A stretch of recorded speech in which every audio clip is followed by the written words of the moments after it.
So, Paul, how do you talk about optimizing your time?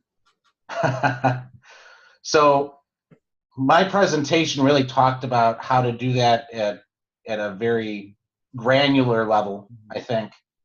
And the reason I decided to do it that way is because when I was growing as an entrepreneur, I heard people say work on your business instead of in it, or you need to delegate more. You got to hire an assistant, or if you don't have an assistant, you are your own assistant, and all this other kind of stuff. So you kind of get stuck in your own head as to, well, yeah, no one else can do this as well as me, or if you want it done right, you got to do it yourself.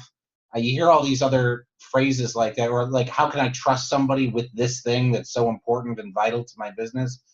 The point is, if you don't get past that and start thinking outside of um, those different constrictions, you'll never grow. You'll never grow. There's so many business owners that are in business for 20, 30 years, and it's just them and one other person, just them by themselves. And it is possible for anyone to scale their business and make millions of dollars if they can systematically delegate what they need to do to different people. So I broke it down to optimizing time. I really focused on this whole idea of optimizing time. Silly stuff like one friend of mine that was there, Freddie, he he's walking around with this one charger, plugging it in all the other place for his phone because his phone was running out of battery. I'm like, just buy extra chargers. I have a charger next to my bed. I got one on my desk. I got one next to the couch. I never have to get up and get it. And it sounds silly, but it saves me literally minutes every single day. Otherwise, I'd be walking around doing that. And you look at all the tiny little things that you do in your life, whether it's plugging in a phone with a charger or um, reconciling your bank account for your business, or it's paying bills manually instead of having everything automated on a credit card. There's so many little things that people don't realize they're doing that take up time. And if you get that out of your life, you all of a sudden have time to do the things that matter. Oftentimes we always talk about, hey, I'm busy, or you're busy, or whatever.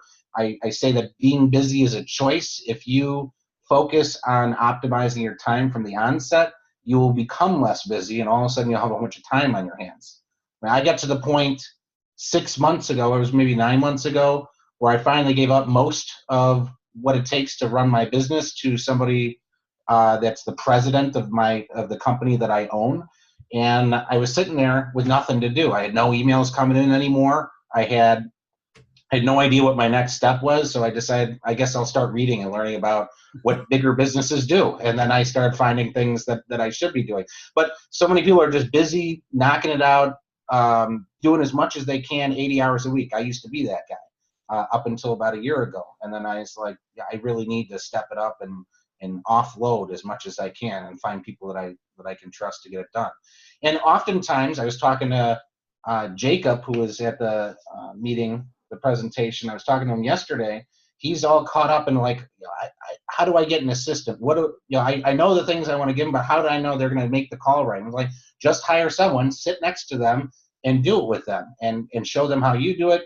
Okay, now you do one, and then you watch them, and then you critique them. They start to do it, and then after they start doing whatever it is, then you say, okay, now write down everything that you're doing, so this way we can train somebody else. But it has to start somewhere. And I think what I was telling them is perfection hinders progress. You just got to start and push yourself